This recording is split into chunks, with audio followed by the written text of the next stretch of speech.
Sügis 2025. Maailma kuulsamast muuseumist pandi tuuri 8 Prantsuse kroonjuveeli. Keerulised ajad on sundinud inimesi röövima. Me ei saanud jääda ootama, et see kordus ka Eestis. Seepärast astus Mööblait ise esimese sammu, et oma kroonjuveele kaitsta. See on rööv! Iivani! Pikali võtta siia kohe! Võtame seal 12 ja.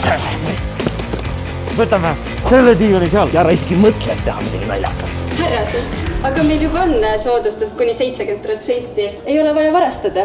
70%? 70, see on ju täielik vargus. Aga legaalne! Okei, me võtame selle. Mööblaidas on nii suured soodustused, et tegemist on legaalse vargusega. Tule uue diivani vargile. Okei, me tõime diivanite ja diivanvoodite hinnad alla, et neid poleks isegi mõtet tuuri panema hakata. Teavitus TikTokis ja meeldetuletus digis. Tulemuseks 625 000 vaatamist TikTokis ja tühi müügisaal. Aga kõige tähtsam, mitte ühtegi diivanit ei röövitud.